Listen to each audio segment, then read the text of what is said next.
வழிந்து ஓடுகின்றது, எனக்குள்ளே ஜீவ ஊற்று, அது வற்றாது ஒரு நாளும் என்று சொல்லி நம்ம பாடி ஆண்டவரை மேம்படுத்த போகிறோம். நம்ம ஆனந்த தைலமாக தேவனுடைய ராஜ்யத்திற்கு பிரயோஜனமானவர்களாக நாம் இருக்க வேண்டும். ஹல்லேலூயா.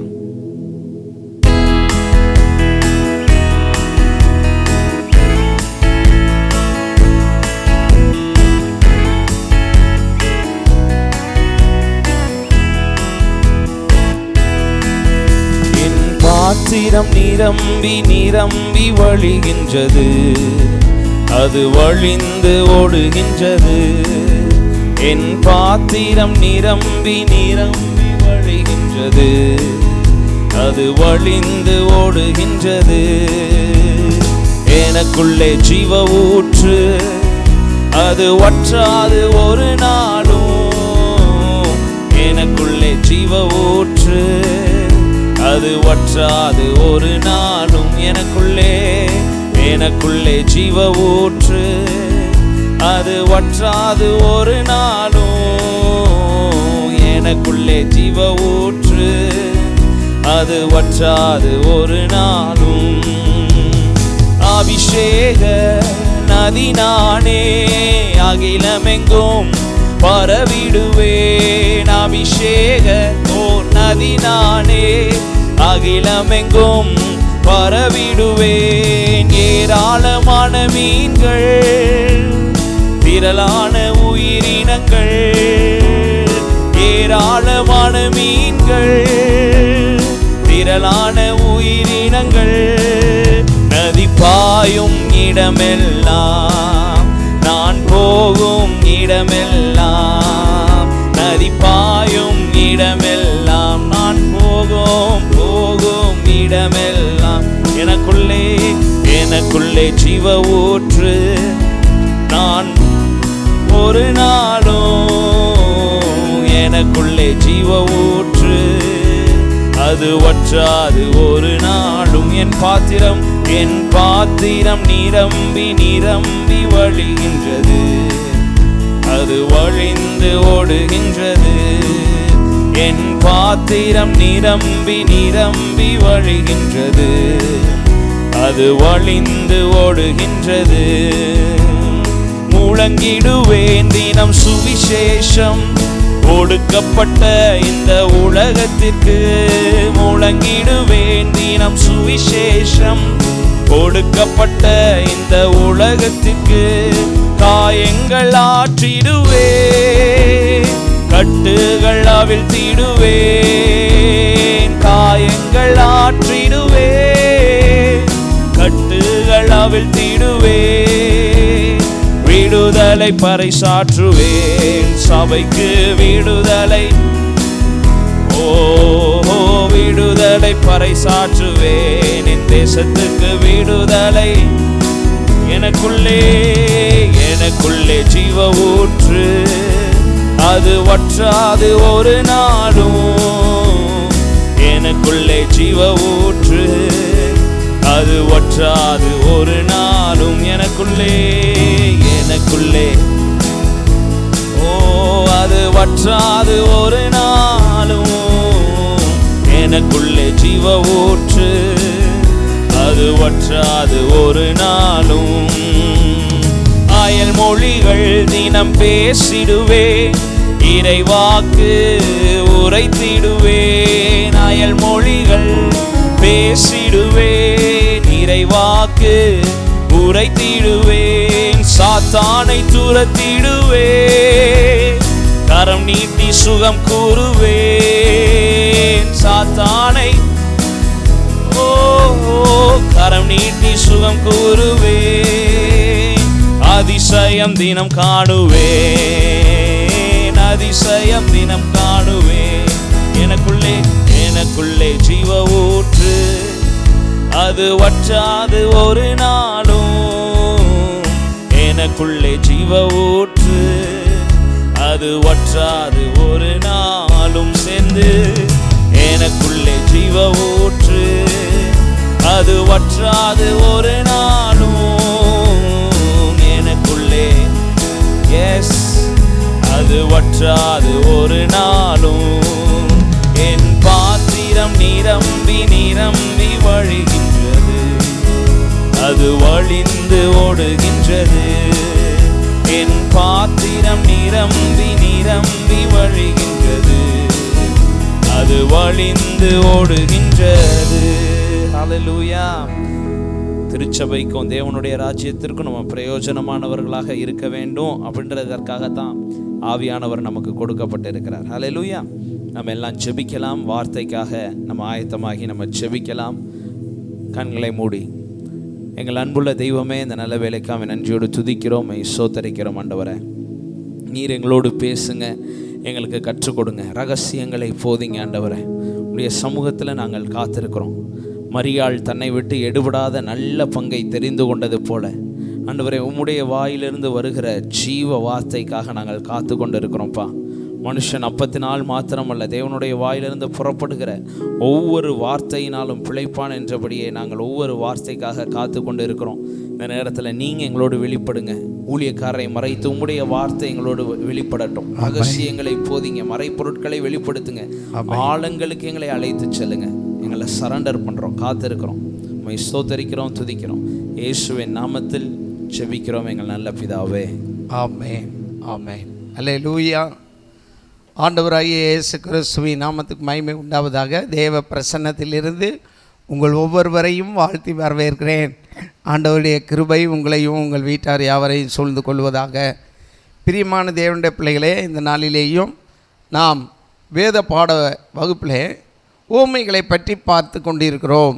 உவமைகள் என்று உருவக கதைகளை இயேசு கிறிஸ்து சொல்லிக் கொடுத்து அநேக காரியங்களிலே ஜனங்களை உருவாக்கி கொண்டு இருந்தார். அவர்களுக்கு மிகவும் எளிய வகையிலே புரியும்படியாக அவர் காரியங்களை செய்தார்.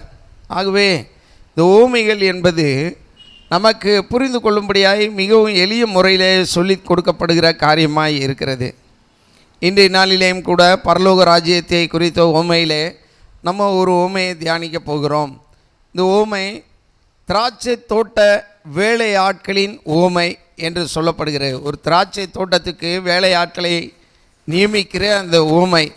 இதிலே நம்ம பார்க்கிற கருத்து என்னவென்றால், இந்த கருத்து பிந்தினோர் முந்தினோராய் அவர்கள் மாறுகிறார்கள் என்பதை இயேசு கிறிஸ்து வெளிப்படுத்தும்படியாக இந்த உவமையை சொன்னார்.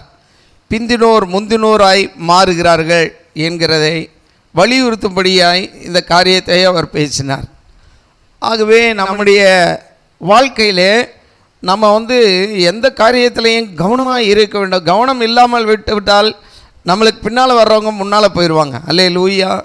இந்த ரேஸ் ஓடுகிறவர்கள்லாம் நீங்கள் பார்த்தீங்கன்னா அவங்க மிகுந்த ஜாக்கிரதையாக ஓடிக்கொண்டே இருப்பார்கள். அவங்க அந்த ஸ்டெமினாவை விடாதபடிக்கு ஓடுவார்கள். கொஞ்சம் கவனத்தை இங்கே திருப்பினாங்கன்னா அடுத்தவங்க முந்திடுவாங்க. அதுக்கப்புறம் அவங்களால முடியாது. இப்படிப்பட்ட காரியம் இருக்கும். இது மாதிரி தான் ஆவிக்குரிய ஜீவியத்திலையும் நாம் ஜாக்கிரதையாக பின்பற்ற வேண்டும். மத்தேயு எழுதின சுவிசேஷம் 20ஆம் அதிகாரம் அதில் 1ஆம் வசனம் 2ஆம் வசனத்தை வாசிக்க கேட்போம். பரலோக ராஜ்யம் வீட்டு எஜமானாகிய ஒரு மனுஷனுக்கு ஒப்பாயிருக்கிறது. அவன் தன் திராட்சை தோட்டத்துக்கு வேலையாட்களை அமர்த்த அதிகாலையிலே புறப்பட்டான். வேலையாட்களுடன் நாள் ஒன்றுக்கு ஒரு பணம் கூலி பேசி அவர்களை தன் திராட்சை தோட்டத்துக்கு அனுப்பினான். அன்பான தேவனுடைய பிள்ளைகளே, இங்கே பரலோக ராஜ்யம் என்பது வீட்டு எஜமானாகிய ஒரு மனுஷனுக்கு ஒப்பாக இருக்கிறது என்று சொல்லப்பட்டு இருக்கிறது. ஒரு மனுஷன் அவன் ஒரு தோட்டத்தை வைத்திருக்கிறான். அந்த தோட்டத்துக்குரிய சொந்தக்காரராக இருக்கிறான். திராட்சை தோட்டம் அவனுக்கு இருக்கிறது. அதுபோல பரலோக ராஜ்யம் இருக்கிறது என்று இங்கே இயேசு சொல்கிறார். அவன் என்ன செய்கிறானா, தன் திராட்சை தோட்டத்துக்கு வேலையாட்களை அவன் அனுப்புவதற்காக. எப்பையும் தோட்டம் இருந்தால் இந்த தோட்டத்திலே வேலை செய்ய வேண்டும். நிறைய காரியங்கள் வேலைகள் இருக்கும். அப்போ அந்த வேலையை பார்ப்பதற்கு அந்த ஓனர்ஸ்லாம் என்ன செய்வார்கள் என்றால் கூலி ஆட்களை அனுப்புவார்கள். அந்த கூலி ஆட்களுக்கு முதல்லையே அவர்கள் சம்பளம் பேசுவார்கள், வேலைகளை சொல்வார்கள், போய் வேலை பார்க்கும்படியாய் சொல்வார்கள். அந்த வேலைக்கு அமர்த்துகிற அந்த நேரம் என்பது இங்கே சொல்லப்படுகிறது, அதிகாலையில் புறப்பட்டான் என்று சொல்லப்பட்டிருக்கிறது. அல்லேலூயா. அப்போ பாருங்கள், திராட்சை தோட்டத்திலே வேலை பார்ப்பதற்கு அதிகாலையிலே சில நேரங்களில் வயல்களிலே வேலை பார்க்குறவெல்லாம் வெயிலுக்கு முன்னால் போய் வேலைக்கு அவர்கள் போய் விடுவார்கள். கிராமத்திலலாம் பார்த்தோம்னா காலையில் வெள்ளனையே அவங்க கிளம்பிடுவாங்க. ஏரை தோளில் வைத்து கொண்டு மாடை பிடித்து கொண்டு போவது போலலாம் அந்த பழைய நாட்களில் காட்சிகள்லாம் இருக்கும். ஏனென்றால் வெயில் வருவதற்கு முன்பாக அதிகமான வேலை பார்த்து விடலாம். காலையில் தான் ஃபுல் ஸ்டெமினா இருக்கும். உங்களுக்கெல்லாம் தெரியும், நம்ம காலையில் தூங்கி எந்திரிக்கும் போது உற்சாகமாக எழும்புகிறோம், நம்ம டயர்டெல்லாம் போய். அதனால் அதிகாலையில் எழும்பி அதிகாலையிலே வேலை செய்யணும். அது நிறைய வேலை நடக்கும். அதனால் எஜமான் என்ன செய்கிறான், அதிகாலையில் போய் தன் தோட்டத்துக்கு வேலைக்கு ஆட்களை அமர்த்துகிறான் என்று பார்க்கிறோம். அது மட்டுமல்ல, வேலைக்கு அமர்த்தும் போதே அவன் சொல்லிவிடுகிறான் என்னென்னா, அவங்களுக்கு ஒரு பணம் கூலி என்று. அல்லேலூயா. அந்த நாட்களிலே வெள்ளி காசுகள் தான் கொடுப்பார்கள். அதை விட அதிகமானது இங்கே பணம் என்று சொல்லப்படுகிற காரியம். ஒரு பணம் கூலி பேசி வேலைக்கு அமர்த்துகிறதை பார்க்கிறோம். அவன் தன் தோட்டத்துக்கு வேலைக்கு போகிறவர்களுக்கு முதல்லையே சம்பளம் பேசி விடுகிறான். எந்த ஒரு காரியமாக இருந்தாலும் முதல்லையே நீங்கள் அவங்ககிட்ட சம்பளம் பேசி விட வேண்டும். இதெல்லாம் நம்ம கற்றுக்கொள்ள வேண்டிய காரியம். ஒரு செருப்பு தைக்க போகிறதா இருந்தால் கூட அவங்ககிட்ட இது தைக்கணும் அது தைக்கணும்னு சொல்லிட்டு எவ்வளோ ஆகுங்கன்னு கேட்டுறணும். அல்லேலூயா. நீங்கள் கேட்காம கொடுத்துட்டீங்கன்னு வைங்களேன், அதுக்கப்புறம் வேலை முடிச்சுட்டு 50 ரூபா கொடுங்கம்மான்னுவாங்க, 100 ரூபா கொடுங்கம்மான்னுவாங்க. அவங்க கேட்குற ரூபாய் நீங்கள் கொடுக்கணும். அதுக்கப்புறமா நீங்கள் ஆர்கியூ பண்ணிகிட்டு இருக்க முடியாது. எந்த இடத்துலையும் பார்க்கிங் பண்ணுறதெல்லாம் முதல்லையே பண்ணிடணும். முதல்லையே இது தருவீங்களா, இவளுக்கு பார்ப்பீங்களா, இது செய்வீங்களா என்று நம்ம கேட்க வேண்டும். அதுதான் ஞானமான செயல். சில நேரத்தில் ஒன்றுமே கேட்காம நம்ம செய்யக்கூடாது. நீங்கள் பலசர கடையில் போய் பார்த்தீங்கன்னா ஒரு சிலர் காய் வாங்க வரும்போது வெண்டைக்காய் எவ்வளவுன்னுவாங்க, அதுக்கப்புறம் முள்ளங்கி எவ்வளவு எல்லாம் கேட்டுக்கிடுவாங்க. 1/4 கிலோ இவ்வளவு, 1/2 கிலோ இவ்வளவுன்னு சொல்லுவாங்க. சில கடைகளில் எழுதி ஒட்டியிருப்பார்கள், அதை பார்த்துட்டு வாங்குவார்கள். ஆனால் பழைய காலத்து கடையிலெல்லாம் ஒவ்வொன்றையும் கேட்டு விலையை கேட்டு தான். நீங்கள் பேசாமல் எடுத்திங்கன்னா பலசர கடைக்காரர் சொல்கிற ரேட்டு தான் அப்புறம் கடைசி கொடுக்க வேண்டியது இருக்கும். அல்லேலூயா. வேதம் நமக்கு எல்லா காரியத்தையும் கற்றுத்தருகிறது. நாம் கற்றுக்கொள்ள வேண்டும். சில விஷயங்களிலேயே கேட்காம நம்ம செஞ்சோம்னா நம்ம மாட்டிக்கிட்ட மாதிரி ஆயிரும். அல்லேலூயா. முதல்லையே கேட்டுட்டு நம்ம செஞ்சோம்னா நம்ம ஞானமாக தப்பிச்சுக்கிறலாம். அதே நேரத்தில் நம்ம கேட்குறோன்ன உடனே தெளிவானவர்கள் என்று சொல்லி அவங்க நியாயமானதை கரெக்டானதை சொல்வார்கள். நீங்கள் ஒன்றுமே பேசாமல் கம்முன்னு எடுத்தீங்கன்னா அவங்க சொல்கிறதுக்கெல்லாம் நம்ம கொடுத்து செஞ்சுட்டு தான் வரணும். ஆகவே நாம் இவைகள்லாம் கற்றுக்கொள்ள வேண்டும். பாருங்கள், இவன் அதிகாலையிலே அனுப்பினான் என்று பார்க்கிறோம். அதிகாலை என்பது இந்த வசனத்திலே சொல்லியிருக்கிறபடி வேதத்திலே அது 6 மணி காலையில் என்று சொல்வது முதலாம் மணி வேலை என்று சொல்லுகிற ஒரு காரியமாய் இருக்கிறது. அதன் பின்பாக என்ன நடக்கிறது? 3ஆம் வசனத்தை 4ஆம் வசனத்தை வாசிங்கள். 3ஆம் மணி வேளையிலும் அவன் புறப்பட்டு போய் கடைத்தெருவிலே சும்மா நிற்கிற வேறு சிலரை கண்டு, நீங்களும் திராட்சை தோட்டத்துக்கு போங்கள், நியாயமானபடி உங்களுக்கு கூலி கொடுப்பேன் என்றான். அவர்களும் போனார்கள். ஆமென். பாருங்க, இவங்க எத்தனை மணிக்கு வேலைக்கு அமர்த்தப்படுகிறார்கள் என்று பார்க்கிறோம். 3 மணி. அப்படி என்றால் யூதர்களுடைய அமைப்பின்படி முதலாம் மணின்றது காலையில் 6 மணி. அப்போ 3 மணின்னா எத்தனை மணி? 7, 8, 9. 9வது மணி. 9வது மணின்றது காலையில் 9 மணிக்குன்னு வச்சுக்கோங்க. ஒருத்தர் காலையில் 6 மணிக்கே அனுப்பிச்சிட்டாரு. இப்போ 9 மணிக்கு அனுப்பி இருக்கிறார். 9 மணிக்கு அவரே தேடி போய் ஆட்களை பார்க்கிறார், அந்த வீட்டு எஜமான். ஏனென்றால் அவருடைய வேலை அவ்வளவு பெரிய வேலையாக இருக்கிறது. தோட்டம் அவ்வளவு எதிர்பார்த்து கொண்டிருக்கிறது. தோட்ட வேலை அவ்வளவு நிறைய இருக்கிறது. ஆகவே எஜமானாக தேடி போகிறாரு. தேடி போய் அங்கே என்ன செய்துக்கிட்டு இருக்கிறாங்களா இவங்களை? வேதத்திலே ஒரு அர்த்தம் இல்லாத வார்த்தை என்னென்னா சும்மா என்பது. உலக மக்கள் பூரா சும்மான்வாங்க. சும்மானா என்னன்னா அதுக்கு அர்த்தமே தெரியாது. சும்மாவுக்கு சும்மா தான். இங்கேயே வேதத்திலே அதை பயன்படுத்தி இருக்கிறார்கள். சும்மா நின்று கொண்டு இருக்கிறார்கள். சும்மா நிற்கிறவங்கள பார்த்து அவங்களையும் நீங்கள் தோட்டத்துக்கு போங்க, நியாயமானபடி உங்களுக்கு கூலி கொடுப்பேன் என்று சொல்கிறான். அன்பான தேவனுடைய பிள்ளைகளே, பரலோக ராஜ்யத்திலே வேலை இப்படியாய் நம் ஒவ்வொருவருக்கும் கிடைக்கிறது. சும்மா நிற்கிறவர்களை ஆண்டவர் அவருடைய வேலைக்காக அனுப்பி வைக்கிறார். திராட்சை தோட்டம் என்பது என்னன்னா, அது தேவனுடைய ராஜ்யத்துடைய வேலை. திராட்சை தோட்டம் என்பது தேவனுடைய சபை, தேவனுக்காக இருக்கக்கூடிய கூட்டம், தேவனுடைய காரியங்களிலே வளருகிற சபை ஐக்கியம். அதுதான் திராட்சை தோட்டம். அதில் வேலைக்கு அமர்த்துவதற்காக இவன் அடுத்த ஒரு செட்டாக அனுப்புகிறான். இவங்க 2வது செட்டு 3வது மணி நேரத்தில் போனவர்கள். அப்புறம் 3வது செட்டு யார்? அவங்க அடுத்த வசனத்தை வாசிப்போம். மறுபடியும் 6ஆம் 9ஆம் மணி வேளையிலும் 6ஆம் 9ஆம் மணி வேளையிலேயும் அவன் போய் அப்படியே செய்தான் என்று பார்க்கிறோம். அன்பான தேவனுடைய பிள்ளைகளே, இந்த 6ஆம் மணி 9ஆம் மணி என்று சொல்லும்போது 6ஆம் மணினா மத்தியானம் 12 மணி.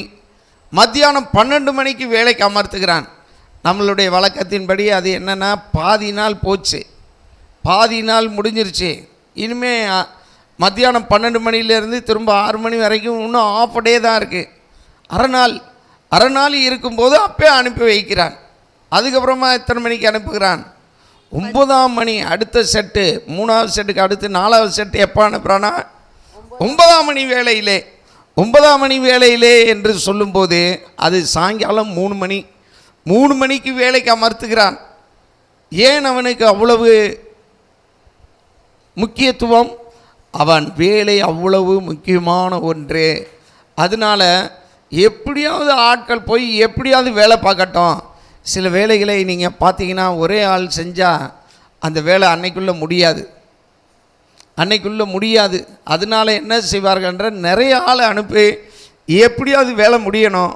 அதனால் மாத ஆட்களை அனுப்புங்க, நிறைய பேர் சேர்ந்து வேலை பார்க்கட்டும் என்று சொல்வார்கள். இப்போ நிறைய பேர் வேலை பார்த்தா அந்த வேலை கொஞ்சம் கொஞ்சமாக பார்த்தா கூட எல்லோரும் வேலை பார்க்கும்போது வேலை அன்றைக்கி முடிஞ்சிடும். அல்லேலூயா. இந்த கட்டடம் கட்டுறதுக்கு, இந்த வேலைக்கு பெயிண்ட் அடிக்கிறதுக்கு, இதெல்லாம் அவங்ககிட்ட சொன்னால் அவங்க சொல்கிறாங்க இதுக்கு 2 டீம் அனுப்பணும், 3 டீம் அனுப்பணும் அப்படின்றாங்க. அதுக்கப்புறமா இன்னொரு ஆப்ஷன் கொடுக்குறாங்க, வேணால் நார்த் இந்தியா டீம் அனுப்புவோமா சார்? நார்த் இந்தியா டீம் வந்தாங்கன்னா பகல்லையும் நைட்லேயும் வேலை பார்ப்பாங்க. அவங்க நல்லா ஏர்லியராக வந்துடுவாங்க, லேட் நைட்டு முடிச்சுட்டு போவாங்க. அவங்கள வேணால் அனுப்புவோமா? அவங்கள வேணால் நீங்கள் வச்சு வேலை வாங்குறீங்களா அப்படின்னு கேட்குறாங்க. அன்பான தேவனுடைய பிள்ளைகளே, நமக்கு சீக்கிரமாக வேலை முடியணும். நமக்கு கலை விழா வந்துச்சு, கலை விழாவுக்கு முன்பாக அந்த வேலையை முடிக்கணுன்றதுக்காக, நம்ம வேகமாய் வேலை முடிக்கணுன்றதுக்காக அப்படி ஆட்களை அமைத்திருந்தோம். நீங்கள் பார்த்தீங்கன்னா நம்ம சர்ச்சு வேலையிலேயே ஒரு பக்கம் வெல்டர் வேலை பார்த்துட்டு இருந்தார், ஒரு பக்கம் அந்த ஃபால் சீலிங் வேலை பார்க்குறவங்க பார்த்துட்டு இருந்தாங்க, இன்னொரு பக்கம் கொத்தனார் வேலை பார்த்துட்டு இருந்தார். எல்லோரும் 3 டீம் வேலை பார்த்துட்டு இருந்தாங்க. இதுக்கு இடையில் நாங்கள் எலக்ட்ரிக்கல் வேலையை வேறு பார்த்துட்டு இருந்தோம். அல்லேலூயா. 4 டீம் வேலை பார்த்தோம். ஏன் இதை செய்கிறான் என்றால் திராட்சை தோட்டத்தின் வேலை அப்படியாக இருக்கிறது. இப்போ நாம் எடுத்துக்கொள்வோம், தேவனுடைய ராஜ்யத்தின் வேலை இப்படித்தானே இருக்குது. பரலோக ராஜ்யத்தின் வேலை எல்லாருமாக இணைந்து அவங்களுடைய பங்குக்கு அவங்க வேலை செய்யணும். அதுதான் ஆண்டவர் எதிர்பார்க்கிற காரியம். இங்கேயும் என்ன செய்கிறாரா? அவர் வேலை ஆட்களை நீங்கள் போங்க, நியாயமானபடி நான் உங்களுக்கு கூலி கொடுப்பேன் என்று சொல்கிறார். அடுத்து 6ஆம் வசனத்தை வாசிப்போம். 11ஆம் மணி வேளையிலும் பாருங்க, 11ஆம் மணி வேளையிலும் அவன் போய் சும்மா நிற்கிற வேறு சிலரை கண்டு நீங்கள் பகல் முழுவதும் இங்கே சும்மா நிற்கிறது என்ன பாருங்க. அவ்வளோதான், சாயங்காலம் 5 மணி ஆயிடுச்சு. 6 மணிக்கு இருட்டிடும், வேலை பார்க்க முடியாது. 6 மணியோட டியூட்டி ஓவர், 6 மணி எண்டிங் டைம். ஆனால் 5 மணிக்கு அவன் அனுப்பி விடுகிறான். அவன் வருத்தத்தோடு சொல்கிறான், நீங்கள் ஏன் இங்கே சும்மா இருக்கீங்கன்னு. அதுக்கு அவங்க சொல்கிற பதிலை பாருங்க. அதற்கு அவர்கள் ஒருவரும் எங்களுக்கு வேலையிடவில்லை என்றார்கள். பாருங்க, யாரும் எங்களுக்கு வேலை சொல்லலை, அதனால தான் சும்மா நிற்கிறோம். அன்பான தேவனுடைய பிள்ளைகளே, தேவனுடைய ராஜ்ய பணி என்பது யாரும் சொல்லணும் என்றே இல்லை, எல்லாரும் அவங்கவுங்களா போய் செய்ய வேண்டிய ஒன்று. அதுதான் நம்ம அறிந்து கொள்ள வேண்டிய காரியம். வேலை சொல்லணும் என்பது இல்லை, ஆனால் வேலை செய்வதற்கு நம்ம ஆயத்தமாக இருக்க வேண்டும்.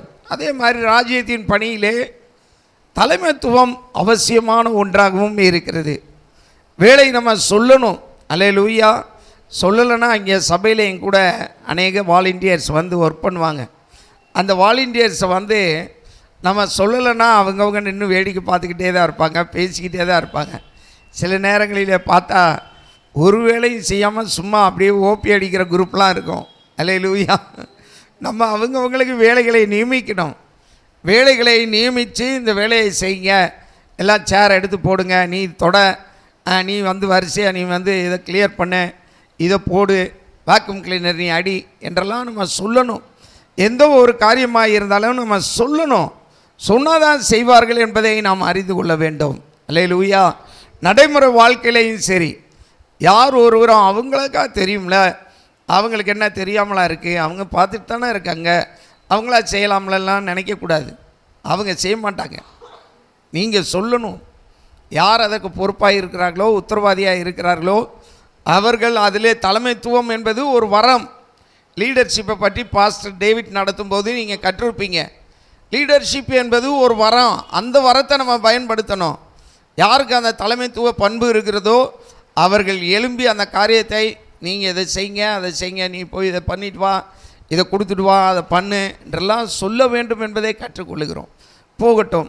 இங்கே அவர்கள் வேலை பார்த்து பல காரியங்களிலே அவர்கள் செயல்படுகிறார்கள். இதுபோல தான் தேவனுடைய காரியமும் இருக்கிறது. ஆண்டவர் நம்மையும் பணியாற்றுவதற்கு அழைக்கிறார். தேவனுடைய ராஜ்யத்தின் பணியைப் போல இன்றும் தேவனுடைய ராஜ்யத்துக்கென்று வேலை செய்வதற்கு கர்த்தர் சபையிலே அநேகரை அழைக்கிறார். பிரியமானவர்களே, ஒவ்வொருவருக்கும் அவர் பிரதிபலன் கொடுக்கிறவராய் இருக்கிறார். அங்கே வீட்டு எஜமான் என்ன செய்தார்? திராட்சை தோட்டத்தை அந்த எஜமான் என்ன செய்தார்? உங்களுக்கு நியாயமானபடி கூலி தருவேன்றார். அல்லேலூயா. ஆகவே நாம் தேவனுடைய ராஜ்யத்தின் பணியிலே தேவனுக்காக, தேவனுடைய ராஜ்ய விரிவாக்கத்துக்காக, சபை வளர்ச்சிக்காக நாம் எந்த வேலை செய்தாலும் அதுக்கு பிரதிபலன் உண்டு. அல்லேலூயா. பக்கத்தில் இருக்கவங்களை கை கொடுத்து சொல்லுங்கள், உங்களுக்கும் நியாயமானபடி கூலி கிடைக்கும் அப்படின்னு சொல்லுங்கள். ஆண்டவர் நமக்கு கூலி கொடுக்கிறவர், நியாயமானபடி கூலி தருகிறவர். நம்ம எல்லாருமே ஆண்டவருக்காக பிரயாசப்பட வேண்டும் என்று கர்த்தர் விரும்புகிறார். தானியேல் தீர்க்கதரிசன புஸ்தகத்திலே அங்கே 12ஆம் அதிகாரம் 3ஆம் வசனத்தை பார்த்தோம் என்றால், தானியேல் தீர்க்கதரிசன புஸ்தகம் 12ஆம் அதிகாரம் 3ஆம் வசனத்தை வாசிக்க கேட்போம். ஞானவான்கள் ஆகாய மண்டலத்தின் ஒளியை போலவும் அநேகரை நீதிக்கு உட்படுத்துகிறவர்கள் நட்சத்திரங்களைப் போலவும் என்றென்றைக்கும் உள்ள சதா காலங்களிலும் பிரகாசிப்பார்கள். பாருங்க, என்றென்றைக்கும் உள்ள சதா காலங்களிலும் அவர்கள் பிரகாசிப்பார்கள். யாரு? அநேகரை நீதிக்குள்ளாய் நடத்துகிறவர்கள், அநேகரை கர்த்தரை பின்பற்றும்படியாய் செய்கிறவர்கள், ஆத்தும ஆதாயம் செய்கிறவர்கள், ஞானவான்களாய் இருக்கிறவர்கள் என்றென்றைக்கு பிரகாசிப்பார்களாம். தானியேல் 12ஆம் அதிகாரம் 3ஆம் வசனம் இவ்விதமாய் சொல்லுகிறது, நீதிக்குள்ளாய் நடத்துகிறவர்கள் நட்சத்திரங்களைப் போல என்றென்றைக்கு பிரகாசிப்பார்கள். ஆகவே தேவனுடைய ராஜ்யத்துக்கென்று நீங்கள் பணி செய்கிறவர்களாக, அநேகரை நீதியின் பாதையிலே நடத்துகிறவர்களாக, பாவத்திலே இருந்து அநேகரை விடுதலையாக்கி தேவனுடைய பாதையிலே நடங்கள் என்று சொல்லுகிறவர்களாக நீங்கள் இருக்கும்போது உங்களை கர்த்தர் பிரகாசிக்க செய்வார். உங்கள் குடும்பத்தை பிரகாசிக்க செய்வார். நட்சத்திரத்தை போல பிரகாசிக்கிறதுனா என்ன? நம்ம ஒவ்வொருத்தரும் மேன்மையான ஒன்றை அடைவோம். அதுதான் இங்கே பார்க்கிறோம். இதே போல இயேசு கிறிஸ்து சொன்னார். யோவான் எழுதின சுவிசேஷத்திலே 4ஆம் அதிகாரத்திலே பார்த்தோம் என்றால், புதிய ஏற்பாட்டிலே யோவான் எழுதின சுவிசேஷம் 4ஆம் அதிகாரம் 36ஆம் வசனத்திலே இயேசு சொல்கிறதை பார்க்கிறோம். 36ஆம் வசனத்தை வாசிக்க கேட்போம். விதைக்கிறவனும் அறுக்கிறவனும் ஆகிய இருவரும் ஒருமித்து சந்தோஷப்படத்தக்கதாக அறுக்கிறவன் கூலியை வாங்கி நித்திய ஜீவனுக்காக பலனை சேர்த்து கொள்ளுகிறான். பாருங்க, விதைக்கிறவனும் அறுக்கிறவனும் ஆகிய இருவரும் ஒருமித்து சந்தோஷப்படத்தக்கதாக அறுக்கிறவன் கூலியை வாங்கி. யாருக்கு கூலி கொடுக்கப்படுகிறது? இங்கே அறுக்கிறவனுக்கு. அல்லேலூயா. அறுக்கிறவனுக்கு கூலி கொடுக்கப்படுகிறது, நித்திய ஜீவனுக்காக பலனை சேர்த்து கொள்கிறான் என்று சொல்லப்பட்டிருக்கிறது. அப்படின்னா ஆத்தும அறுவடை செய்கிறவர்கள், ஆத்துமாக்களை கர்த்தரிடத்திலே நடத்துகிறவர்கள், ஆத்துமாக்களை கர்த்தரை பின்பற்றும்படியாய் செய்கிறவர்கள், அவர்கள் கூலியை பெறுவார்கள். அது மாத்திரமல்ல, நித்திய ஜீவனுக்காக பலனை சேர்த்து கொள்வார்கள் என்று இயேசு சொல்லுகிறார். அன்பான தேவனுடைய பிள்ளைகளே, ஆத்துமாக்களை ஆதாயம் செய்கிறவன் ஞானம் உள்ளவன் என்று நம்ம நீதிமொழிகளிலே படிக்கிறோம். ஆகவே இங்கே எந்த வேலை செஞ்சாலும் அந்த அந்த வேலையெல்லாம் விட, அந்த சேவையெல்லாம் விட முக்கியமானதும் மேலானதும் என்னென்னா ஆத்தும ஆதாயம் செய்யணும். இந்த பூமியிலே அநேகரை நம்ம கர்த்தருக்குள்ளே நடத்துகிறவர்களாகி இருக்கணும், கர்த்தரை பின்பற்றும்படியாகி செய்கிறவர்களாகி இருக்கணும். ஒரு நாளும் நீங்கள் ஆத்தும ஆதாயம் செய்ய கவனமாக இருக்கணும். அப்போ நிச்சயமாக நான் சொல்லுவேன், உங்களை கர்த்தர் ஆசீர்வதிப்பார். ஏன்னா சுவிசேஷம் சொல்லுகிறவர்களுக்கு அந்த சுவிசேஷத்தினாலே பிழைப்பு உண்டாகும்படியாக கர்த்தர் சொல்லியிருக்கிறார். நீங்கள் 1 கொரிந்தியரில் படிக்கும்போது பவுல் சொல்கிறாரு, போரடிக்கிற மாட்டை வாய் கட்டாயாக என்று சொல்லுகிறார். அன்பான தேவனுடைய பிள்ளைகளே, நம்ம சுவிசேஷத்தை அறிவிக்கிறவர்கள். ஆகவே சுவிசேஷத்தை அறிவிக்கிறவர்களுக்கு சுவிசேஷத்தினாலே பிழைப்பு இருக்கிறது. சுவிசேஷத்தை நம்ம சொல்லலைன்னா ஐயோ என்று சொல்கிறார். சுவிசேஷத்தை ஒருவன் சொல்லாவிட்டால் அவனுக்கு ஐயோ என்று சொல்லிவிட்டு உற்சாகமாய் செய்தால் அதனால் நமக்கு பலன் உண்டு என்று சொல்லுகிறார். நீங்கள் 1 கொரிந்தியர் 9ஆம் அதிகாரம் அங்கே 16ஆம் வசனம் 17ஆம் வசனத்தை வாசிங்க. 1 கொரிந்தியர். சுவிசேஷத்தை நான் பிரசங்கித்து வந்தும் சுவிசேஷத்தை நான் பிரசங்கித்து வந்தோம், மேன்மை பாராட்ட எனக்கு இடமில்லை. மேன்மை பாராட்ட எனக்கு இடமில்லை. அது என்மேல் விழுந்த கடமையாய் இருக்கிறது. அது என்மேல் விழுந்த கடமையாய் இருக்கிறது. சுவிசேஷத்தை நான் பிரசங்கியாதிருந்தால் எனக்கு ஐயோ. பாருங்க, சுவிசேஷத்தை நான் பிரசங்கியாதிருந்தால் எனக்கு ஐயோ. நான் உற்சாகமாய் அப்படி செய்தால், நான் உற்சாகமாய் சுவிசேஷத்தை அறிவித்தால் எனக்கு பலன் உண்டு. எனக்கு பலன் உண்டு. அல்லேலூயா. பாத்தீங்களா, ஆண்டவர் நமக்கு உற்சாகமாய் நம்ம செய்தோம்னா நமக்கு பலனை கொடுக்கிறவராக இருக்கிறார். தொடர்ந்து வாசிச்சு முடியுமா? உற்சாகம் இல்லாதவனாய் செய்தாலும் உக்கிரான உத்தியோகம் எனக்கு ஒப்புவிக்கப்பட்டிருக்கிறது. பாத்தீங்களா, உற்சாகம் இல்லாம நம்ம செஞ்சா கூட நமக்கென்று அந்த உக்கிரான உத்தியோகம் கடமையாக கொடுக்கப்பட்டிருக்கிறது. அல்லேலூயா. நம்ம கட்டாயம் செய்யணும் என்பதை அங்கே வலியுறுத்துகிறார் கர்த்தர். பவுல் அப்போஸ்தலன் மூலமாய் பரிசுத்த ஆவியானவர் நமக்கு எழுதி வைத்திருக்கிறார். நீங்கள் உற்சாகமாக செஞ்சீங்கன்னா நிச்சயமாக கர்த்தர் பிரதிபலனை தருவார். அது மட்டுமல்ல, இரண்டாவது ஒரு காரியமாய் பார்க்கிறோம். மத்தேயு எழுதின சுவிசேஷம் 10ஆம் அதிகாரம் 42ஆம் வசனம். மத்தேயு எழுதின சுவிசேஷம் 10ஆம் அதிகாரம் 42ஆம் வசனம் இவ்விதமாய் சொல்கிறது. வாசிப்போம். என்னும் நாமத்தின் நிமித்தம், சீசன் என்னும் நாமத்தின் நிமித்தம் இந்த சிறியரில் ஒருவனுக்கு ஒரு கலசம் தண்ணீர் மாத்திரம் குடிக்க கொடுக்கிறவனும், ஒரு கலசம் தண்ணீர் மாத்திரம் குடிக்க கொடுக்கிறவனும் தன் பலனை அடையாமற் போகான் என்று மெய்யாகவே உங்களுக்கு சொல்லுகிறேன் என்றார். பாத்தீங்களா, ஒரு கலசம் தண்ணீர், அதாவது சீசன் நாமத்தின் நிமித்தம் கொடுக்கிற காரியம். தேவனுடைய ராஜ்யத்திலே ஆத்துமாதாயம் செய்வது மாத்திரம் வேலை இல்லை, கொடுக்கிற காரியம். தேவனுடைய பிள்ளைகளை, தேவனுடைய நாமத்துக்கென்று வேலை செய்கிறவர்களை நாம் ஆதரிக்க வேண்டும், கொடுத்து உதவ வேண்டும். நீங்கள் என்ன கொடுத்தாலும் சரி. இங்கே பார்க்கிறோம், ஒரு கலசம் தண்ணீர். கலசம் என்றால் ஒரு டம்ளர். ஒருத்தர் தேவனுடைய ஊழியக்காரர்னா, தேவனுக்கு ஊழியம் செய்கிறார்கள்னா அவங்களுக்கு ஒரு டம்ளர் தண்ணி மாத்திரம் கூட நீங்கள் கொடுத்தாலும் அதுக்குரிய பலன் உங்களுக்கு கிடைக்குமா? அப்போ எவ்வளோ கொடுக்குறீங்களோ அவ்வளோ உங்களுக்கு கிடைக்கும், அதற்குரிய பலன் உங்களுக்கு இருக்கும். இங்கே எது மாதிரி ஒப்பிடப்படுகிறேன்னா, ஆஃப்டரால், அதாவது இதை கொடுத்தீங்கன்னா கூட அப்படின்னு சொல்லுவது போல், ஒரு டம்ளர் தண்ணி கொடுத்தீங்கன்னா கூட அதுக்குரிய பலன் இருக்குது. நான் சில விசுவாசிகள், முதிர்ந்த விசுவாசிகள் வீட்டுக்கு போகும்போது சாப்பிடுங்கன்னு வாங்க. சாப்பிட முடியாது, இருக்கட்டும், டைமில் போகிறேன்னா சரி ஒரு டம்ளர் தண்ணியாவது குடிச்சிட்டு போங்கன்னு வாங்க. ஒரு டம்ளர் தண்ணியாவது குடிச்சிட்டு போங்க. ஏன்னா அதுக்குரிய பலனை பற்றி அவங்க அறிந்தவர்களாக இருக்கிறாங்க. ஊழியக்காரரை சும்மா அனுப்பிவிடக்கூடாது. உங்கள் வீட்டுக்கு வந்த ஊழியக்காரரை யாரையும் சும்மா அனுப்பக்கூடாது. ஒருத்தர் ஜெபிச்சிட்டாரு, விசாரிச்சிட்டார், பார்த்துட்டாரு, ஊழியம் செய்கிறாங்கன்னு தெரிஞ்சுன்னா எதையாவது கொடுத்து அனுப்பணும். அல்லேலூயா. ஹென்றி ஜோசப் ஊழியக்காரர் சென்னையிலே ஊழியம் செய்து கொண்டிருந்தார். மாரநாதா ஸ்தாபகர். அவர் தன்னுடைய ஊழிய அனுபவத்தில் ஒரு ஏழை அம்மாவுக்கு போய் ஊழியம் செய்திருக்கிறார். அவங்கெல்லாம் அந்த சாம் சுந்தரம் அவங்க சர்ச்சில், அந்த சுந்தரம் பாச சர்ச்சில் மூப்பர்களாக இருந்து ஊழியம் செய்தவர்கள். அவர் ஊழியத்துக்கு அனுப்பும்போது அவர் போய் ஒரு ஏழை அம்மா வீட்டில் ஜெபம் பண்ணப்போ அந்த அம்மா ₹1 இவ்வளவோ காணிக்க கொடுத்துருந்துருக்காங்க. நான் சொல்வது 70-80களில் ₹1 காணிக்க கொடுத்துருக்காங்க. உடனே இருக்கட்டுமான்னு கையை மடக்கி வச்சுட்டு, இருக்கட்டும்மா வச்சுக்கோங்கம்மா, நீங்களே கஷ்டப்படுறீங்கன்னு இவர் ஜெபம் பண்ணிட்டு வந்துட்டாராம். உடனே இவர் வரும்போது ஆண்டவர் இவரை நிப்பாட்டி இருக்கார். அந்த அம்மா காணிக்க கொடுத்ததை நீ ஏன் வாங்க மாட்டேன்ட்ட, ஏன் சொல்லு அப்படின்னு இருக்காரு. அப்போ ஆண்டவரே, அவங்களே கஷ்டப்படுறாங்க, அவங்கக்கிட்ட நான் ₹1 வாங்கிட்டு அவங்களுக்கு கஷ்டம் தானே, அவங்க அதை வச்சுக்கிட்டா அவங்களுக்கு உதவியாக தானே இருக்கும்.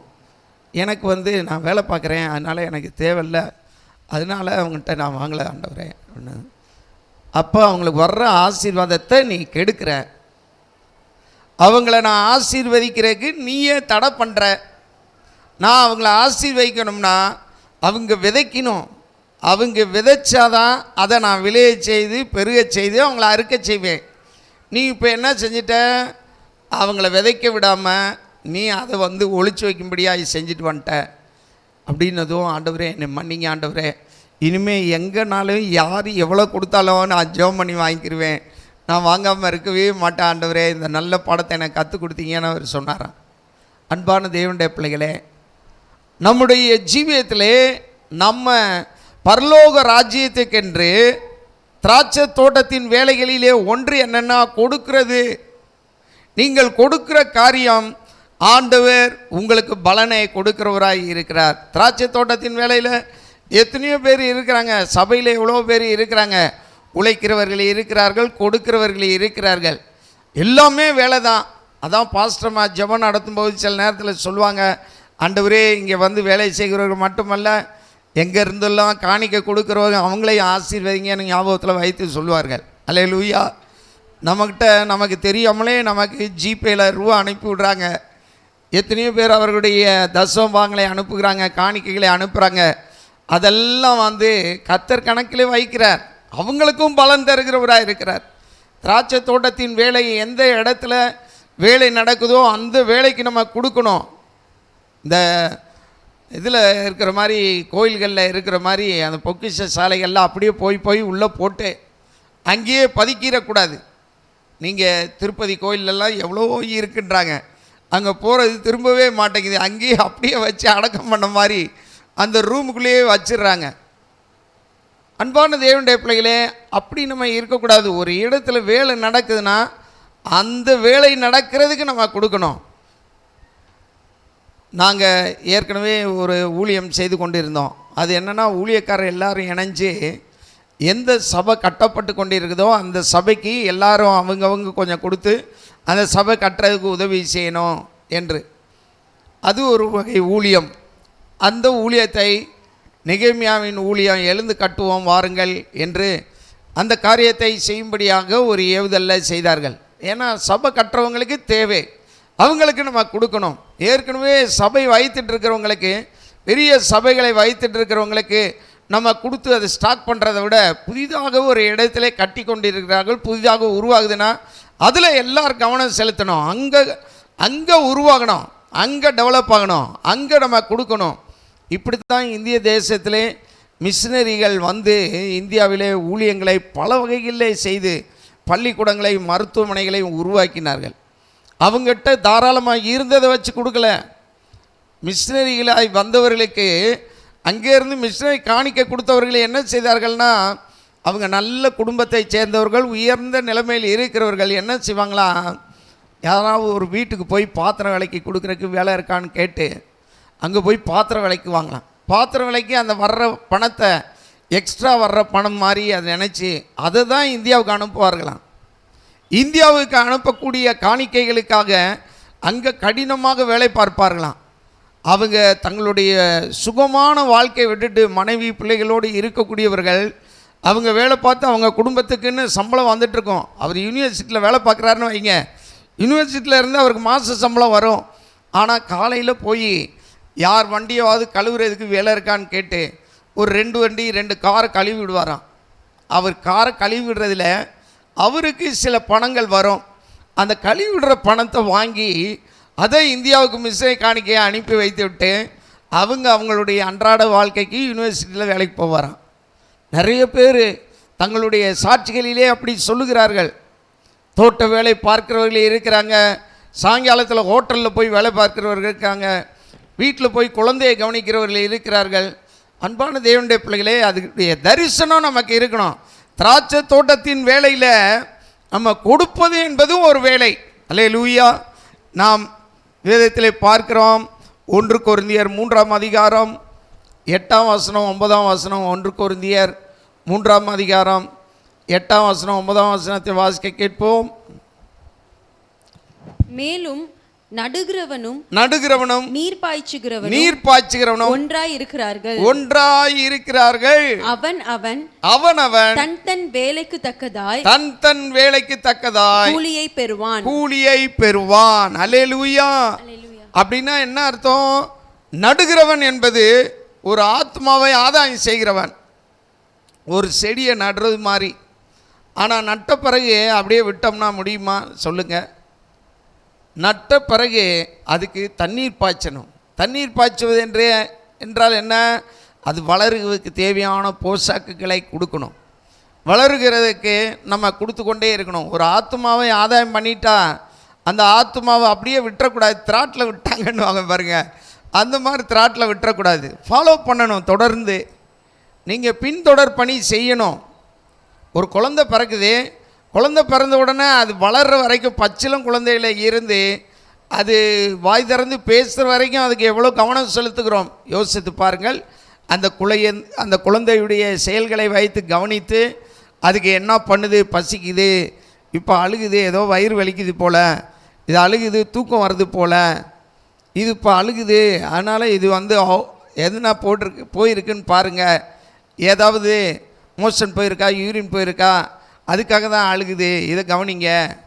இந்த இடத்துல வலிக்குது போல், கால் வலிக்குது போல், கை வலிக்குது போல், அதுக்காக வயது முதிர்ந்தவர்கள்லாம் ஒரு சில டெஸ்ட் பண்ணி பார்ப்பாங்க. காதை பிடிச்சி பார்ப்பாங்க. காதை பிடிச்சி அழுகிறதுக்கு காரணம் என்னன்னு, உரம் விழுந்திருக்குன்னு வாங்க.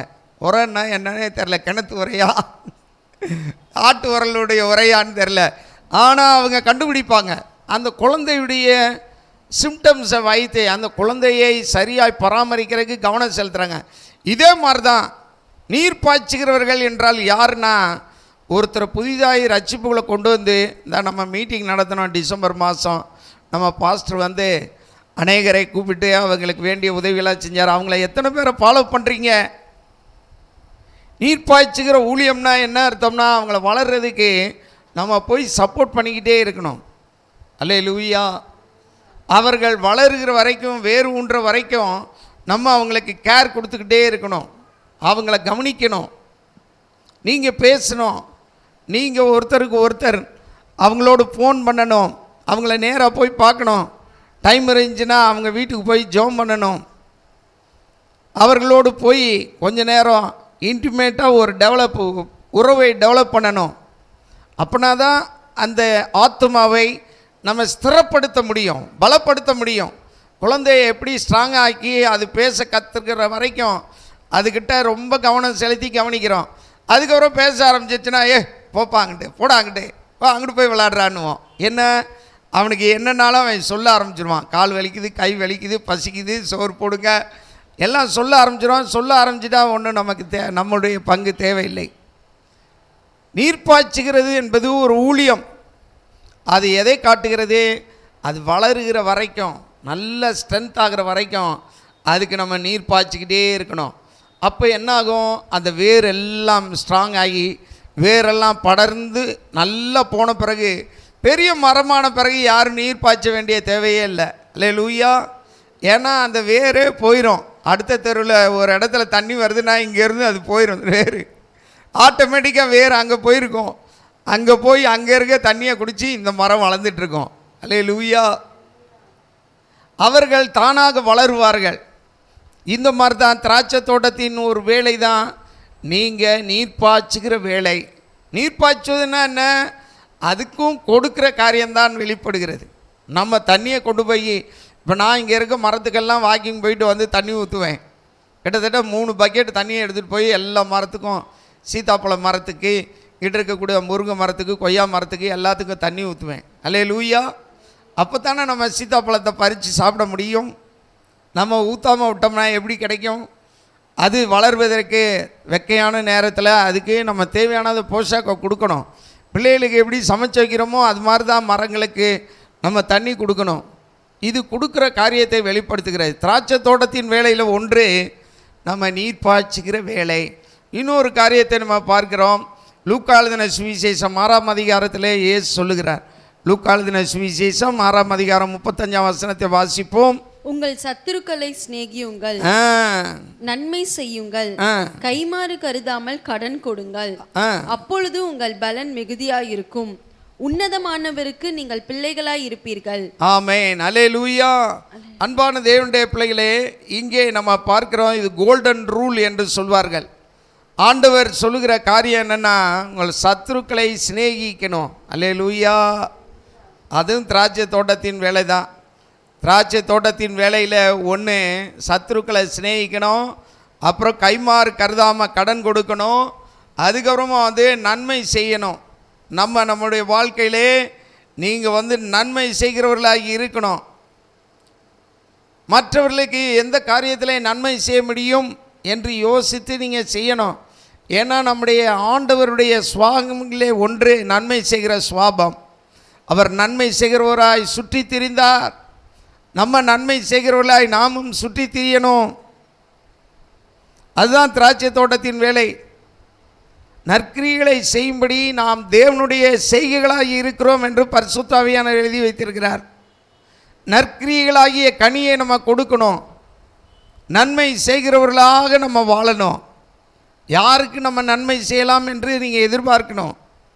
இன்றைக்கி நடித்து நாடகம் ஆடி அரசியல்வாதிகள் பெரிய நன்மை செய்கிறவங்க மாதிரி பத்மபூஷன் பத்மஸ்ரீ என்று விருதுகளை வாங்கிக்கிறாங்க. ஆனால் உண்மையிலேயே நன்மை செய்கிறவர்கள் தேவனுடைய பிள்ளைகள், தேவனுடைய சபை தான். மற்றவங்களாம் போட்டோ எடுங்கன்னு சொல்லிட்டு நன்மை செய்கிற மாதிரி காட்டிட்டு விட்டுருவாங்க. அன்பான தேவனுடைய பிள்ளைகளே, நாம் நன்மை செய்கிறவர்களாக இருக்கணும், சத்துருக்களை சிநேகிக்கிறவர்களாக இருக்கணும், அதே மாதிரி கைமாறு கருதாமல் கடன் கொடுக்கிறவர்களாக இருக்கணும். அப்படி இருந்தால் நமக்கு பலன் மிகுதியாக இருக்கும்னு போட்டிருக்கு. உன்னதமானவருக்கு நீங்கள் பிள்ளைகளாகவும் இருப்பீர்கள். அவர் நன்றி அறியாதவர்களுக்கும் துரோகிகளுக்கும் நன்மை செய்கிறாரே என்று இருக்கிறது.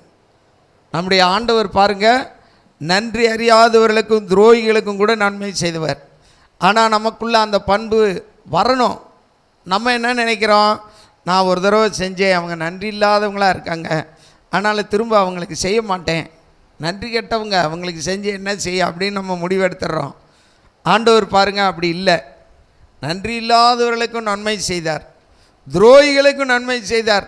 இஸ்ரேல் மக்கள் அவருக்கு அவ்வளோ விரோதமாக செயல்பட்டார்கள், ஆனாலும் அவர்கள் மேலே இரக்கமாக இருந்து அவர்களுக்கு நன்மை செய்து கொண்டே தான் இருந்தார். அல்லேலூயா. நம்முடைய திராட்சை தோட்டத்தின் வேலைகளிலே ஒன்று நீங்கள் நன்மை செய்கிறது காரியமாக இருக்கிறது. ஆகவே நீங்கள் வித்தியாசம் பார்க்காம நன்மை செய்யணும். 2ஆம் அதிகாரத்திலே நம்ம பார்க்குற ரோமர்கள் நிருபம் 2ஆம் அதிகாரம் 10ஆம் வசனம் 11ஆம் வசனத்தை வாசிக்க கேட்போம். ரோமர் 2:10-11. முன்பு யூதரிலும் பின்பு கிரேக்கரிலும் எவன் நன்மை செய்கிறானோ அவனுக்கு மகிமையும் கனமும் சமாதானமும் உண்டாகும். தேவனிடத்தில் பட்சபாதமே இல்லை. அல்லேலூயா. யாரு நன்மை செய்கிறாங்களோ அவங்களுக்கு எல்லாத்துக்கும் மகிமை கிடைக்கும், கனம் கிடைக்கும், சமாதானம் இருக்கும். அல்லேலூயா. ஆகவே நீங்கள் தேடி தேடி நன்மை செய்யணும். நீங்கள் நன்மை செய்ய ஆரம்பிச்சிட்டிங்கனாலே உங்களுக்கு மகிமை ஆட்டோமேட்டிக்காக வந்துடும். வள்ளல்னு பேர் கொடுக்குறாங்க பாருங்கள், அவங்க நல்லவங்க அப்படின்வாங்க.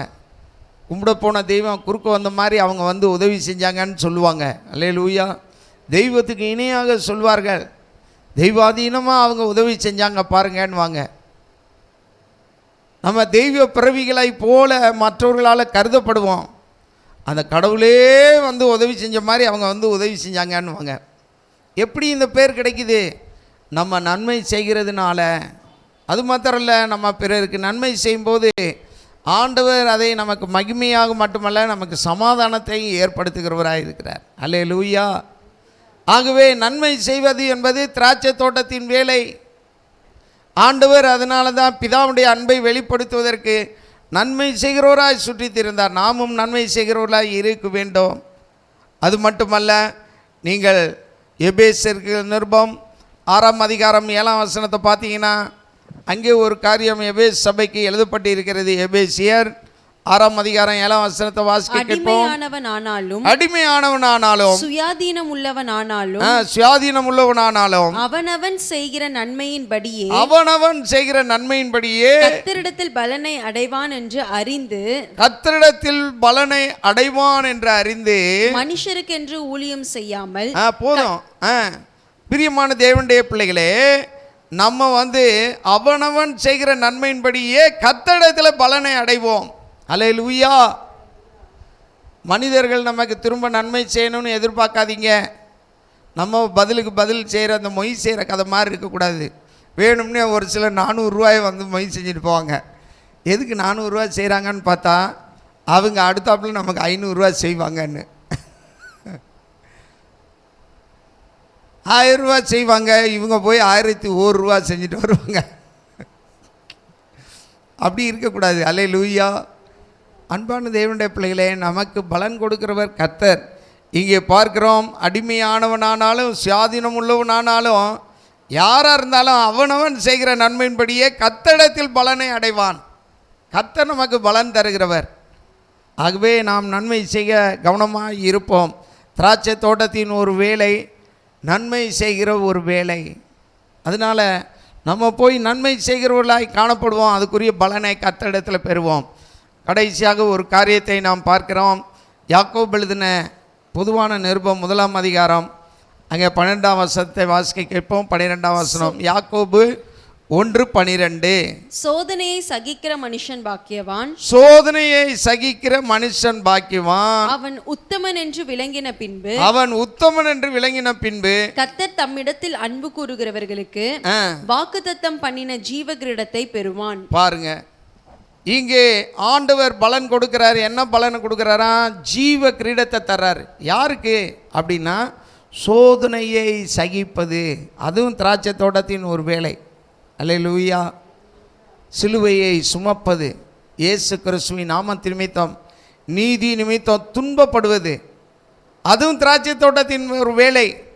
ஆண்டவருக்காக சாட்சியாக முறுமுறுக்காதபடி பொறுமையோடு எல்லாத்திலையும் மனரம்யமாய் வாழ்ந்து காட்டுவது.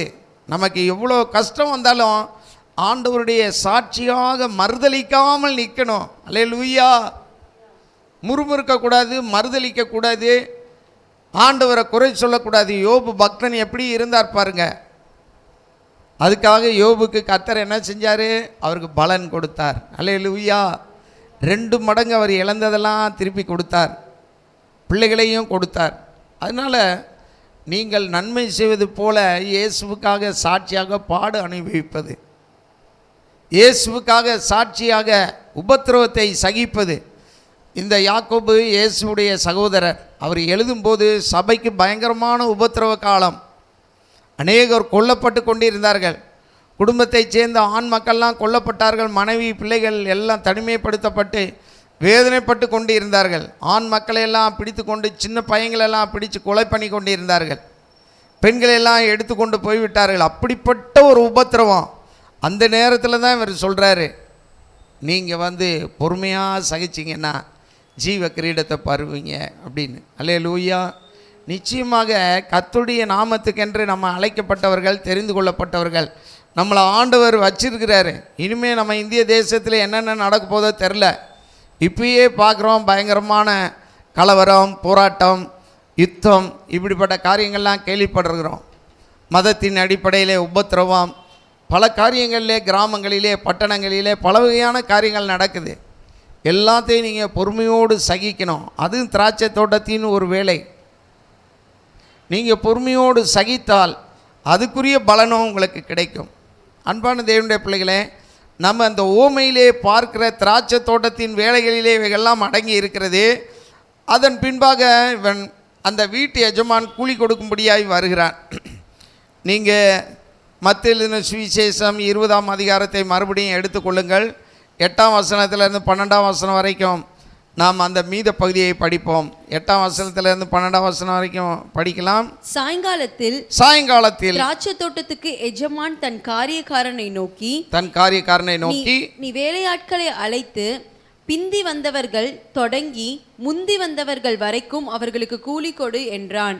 அப்பொழுது 11ஆம் மணி வேளையில் வேலை அமர்த்தப்பட்டவர்கள் வந்து ஆளுக்கு ஒவ்வொரு பணம் வாங்கினார்கள். முந்தி அமர்த்தப்பட்டவர்கள் வந்து தங்களுக்கு அதிக கூலி கிடைக்கும் என்று எண்ணினார்கள். அவர்களும் ஆளுக்கு ஒவ்வொரு பணம் வாங்கினார்கள். வாங்கி கொண்டு வீட்டு எஜமானை நோக்கி, பிந்தி வந்தவர்களாகிய இவர்கள் 1 மணி நேரம் மாத்திரம் வேலை செய்தார்கள். பகலின் கஷ்டத்தையும் வெயிலின் உஷ்ணத்தையும் சகித்த எங்களுக்கு இவர்களை சமமாக்கினீரே என்று முறுமுறுத்தார்கள். பாருங்க, அன்பான தேவனுடைய பிள்ளைகளே, ஊழியக்காரர்களுக்கும் கூட சோதனைகள் வரும். அந்த சோதனையின் மத்தியிலே நம்ம கவனமாக இருக்கணும். இங்கே அவர்களுக்கு அந்த சோதனை என்ன தெரியுமா? மற்றவங்கள எங்களோட ஒப்பிட்டு சொல்கிறீங்களே, என்னை மாதிரி அவங்களையும் சேர்த்துட்டீங்களே, அவங்களையும் எங்களையும் ஒன்றாக்கிட்டீங்களே, நாங்கள் அந்த காலத்தில் இருந்து இங்கே கஷ்டப்பட்டுட்ருக்கோம், முதல்லே வந்து நாங்கள் வேலை பார்க்குறோம், இவங்க இப்போ வந்தாங்க, இவங்கள வந்து இப்போ சமமாக்குறீங்களே, உங்களுக்கு தெரியாது நாங்கள் எவ்வளோ கஷ்டப்படோம் தெரியுமா? இவங்களுக்கு என்ன இப்போ வந்தவங்க, இவங்க சாயங்காலம் 5 மணிக்கு வேலைக்கு வந்தவங்க 6 மணிக்கு சம்பளம் கொடுக்கும்போது முதல்ல பிந்தி வந்தவங்களில் இருந்து எல்லாருக்கும் கொடுன்றாரு. காரணம் என்ன தெரியுமா?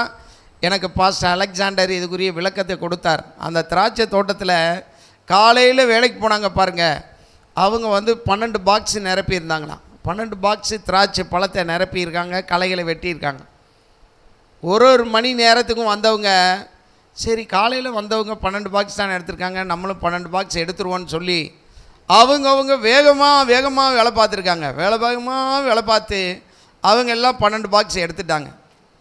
இந்த கடைசி 5 மணிக்கு வந்தவனுக்கு இவங்க காலையில் வந்தவங்க எத்தனை பாக்ஸ் எடுத்தாங்கன்னதும், அவங்க 12 பாக்ஸ் எடுத்திருக்காங்கன்னதும் என்ன செய்கிறதுனே தெரில. இருக்க 1 மணி நேரம் தான். இந்த 1 மணி நேரத்துக்குள்ளே எப்படியாவது 12 பாக்ஸை சேர்த்துடணும்னு சொல்லி அவசரமாக வேலை பார்த்து அவன் 12 பாக்ஸை நிரப்புனானா. ஆனால் அந்த முந்தி வந்தவங்க என்ன செஞ்சுருக்காங்க, முதல்ல நம்ம தான் வேலைக்கு இருக்கோம் அப்படின்னு நினச்சிட்டு இருந்தவங்க, அப்புறம் ஆள் நிறைய பேர் வேலை பார்க்க ஆரம்பித்த உடனே இவங்களுக்குள்ளே என்ன வந்துருச்சுன்னா, அவங்க வந்திருக்காங்கல்ல அவங்க பார்த்துக்குருவாங்க, இவங்க வந்துட்டாங்கல்ல இவங்க பார்த்துக்குருவாங்கன்ட்டு இவங்க நிழலை பார்த்து உட்காந்து இந்த கம்மா வேலைக்கு போனவங்க மாதிரி படுக்க ஆரம்பிச்சு. அவங்க படுக்க உட்கார காலையில் 5 மணிக்கு வந்திருக்காங்க, இவங்க அலுப்பு விட்டு எந்திரிச்சு, ஓ புதுசாக வந்தவங்களா, சரி நீங்கள் பாருங்கள், நாங்கள்லாம் காலையிலேயே வேலை பார்த்து முடிச்சிட்டோம், இனிமேல் நாங்கள் பார்க்கணுன்னு அவசியம் இல்லை, அதனால் நீங்கள் பாருங்கன்ட்டு. எத்தனை பாக்ஸ் எடுத்தீங்க? நாங்கள் 12 பாக்ஸ் எடுத்துருக்கோம். வேகமாக இவங்க 12 பாக்ஸ் சேர்த்துருக்காங்க. இவங்க காலையில் வந்தவங்க இன்னும் வேலை பார்த்துருக்கலாம், அரை நேரத்துக்கு மேலேயும் வேலை பார்த்துருக்கலாம். ஆனால் அரை நேரத்துக்கு மேலே அவங்க வேலை பார்க்கல.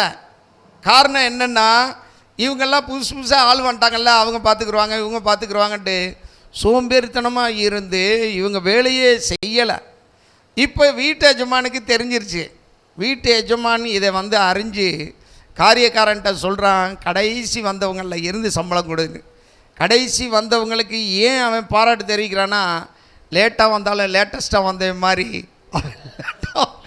லேட்டாக வந்தாலும் வேகமாக அந்த வேலையை துரிதமாக செய்து காலையில் வந்தவங்க என்ன ரிசல்ட் கொடுத்தாங்களோ அதே ரிசல்ட்டாக அவன் கொடுத்துருக்கான். அல்லேலூயா. அன்பான தேவனுடைய பிள்ளைகளே, இந்த விளக்கத்தை பாஸ்டர் அலெக்சாண்டர் சொல்லும்போது எனக்கு ஆச்சரியமாக இருந்தது. அன்பான தேவனுடைய பிள்ளைகளே, தேவனுடைய ராஜ்யத்துக்கு தீவிரமாய் வேலை செய்கிறவர்கள் வேண்டும். இயேசு கிறிஸ்து இதை சொல்லும்போது அங்கே இருந்த ஜனங்களோடு ஒப்பிட்டு சொன்னார். அதாவது காலையில் வேலைக்கு அமர்த்தப்பட்டவர்கள் யாருன்னா, ஆபிரகாமுக்கு பின்னால் வந்த மக்கள்.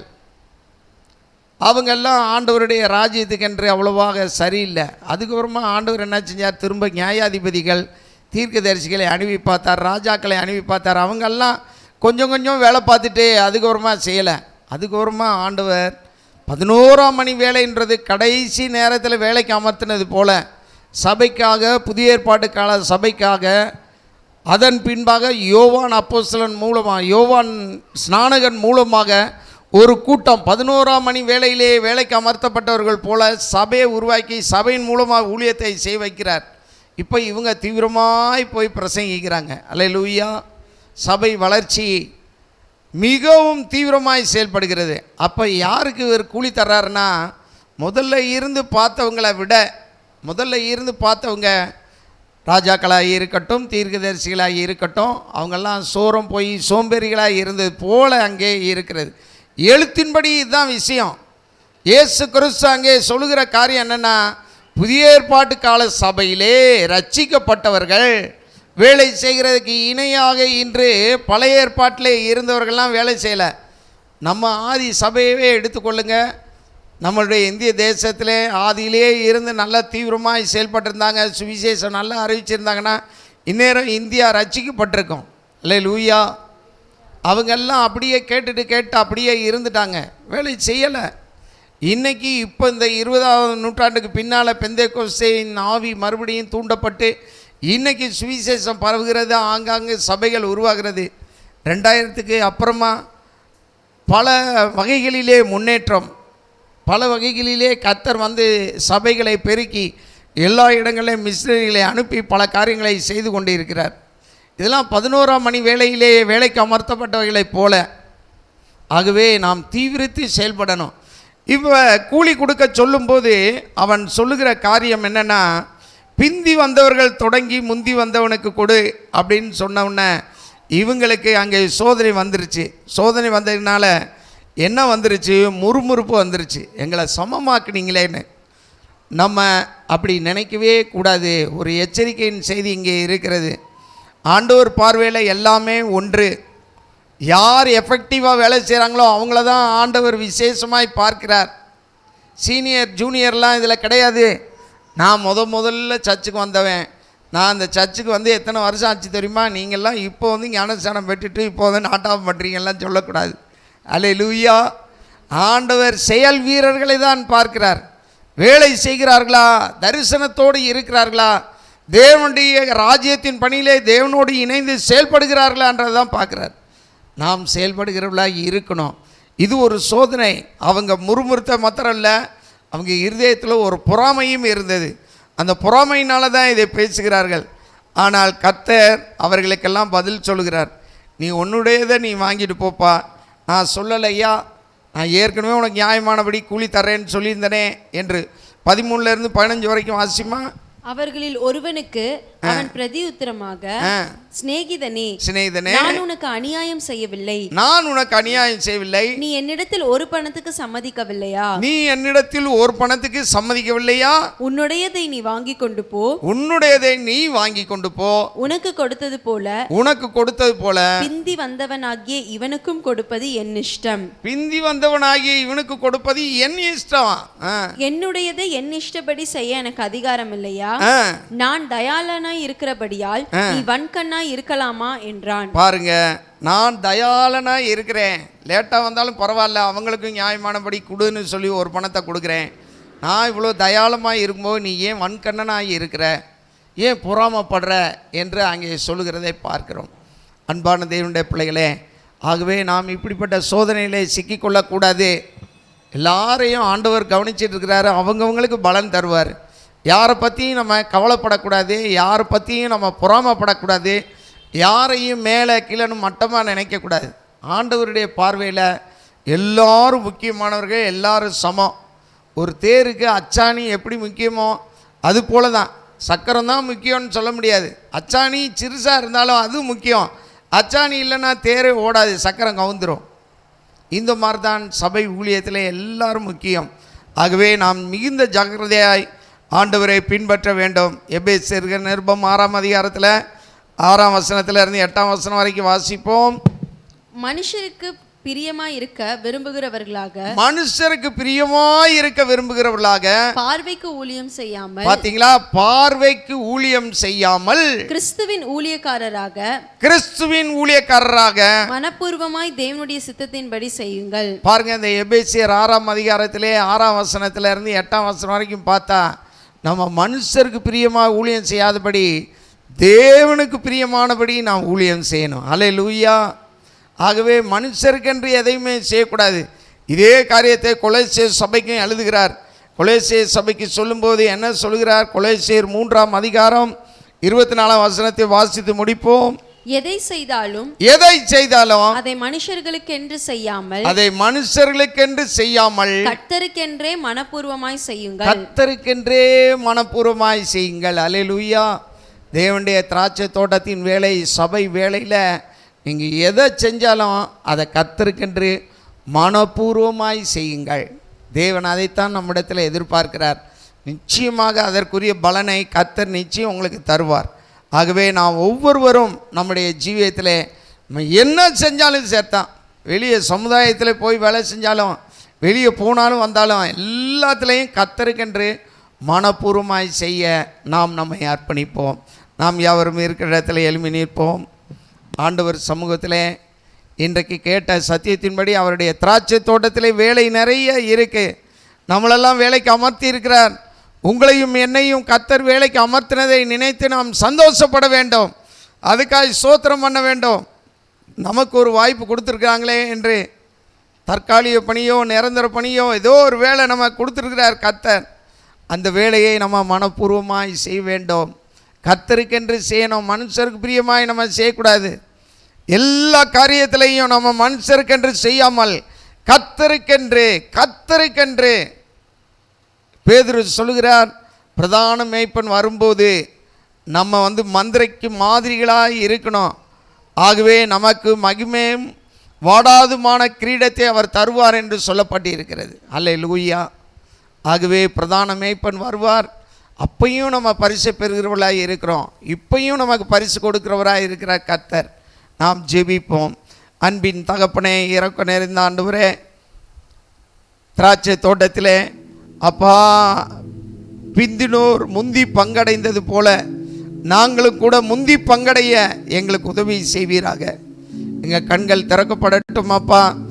திராட்சை தோட்டத்தின் வேலையிலே ஆத்துமாக்களை ஆதாயம் செய்கிறவர்களாக, ஊழியத்துக்கென்று கொடுக்கிறவர்களாக, நீர் பாய்ச்சுகிறவர்களாக, நன்மை செய்கிறவர்களாக, பாடு அனுபவிக்கிறவர்களாக, நீதி நிமித்தம் துன்பப்படுகிறவர்களாக, உபத்திரவத்தை சகிக்கிறவர்களாக நாங்கள் செயல்பட உதவி செய்யும்.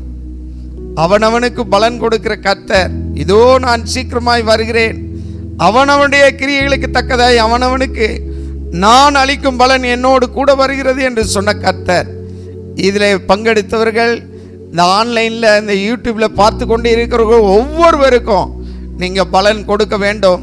அவர்கள் கண்கள் திறக்கப்பட்டவர்களாக உடைய திராட்சை தோட்டத்தின் வேலையிலே எந்த வேலையாக இருந்தாலும் அதை மனுஷருக்கு பிரியமாய் செய்யாமல், மனுஷருக்கென்று செய்யாமல் கர்த்தருக்கென்று மனப்பூர்வமாய் செய்ய ஒவ்வொருவருக்கும் உதவி செய்யும்.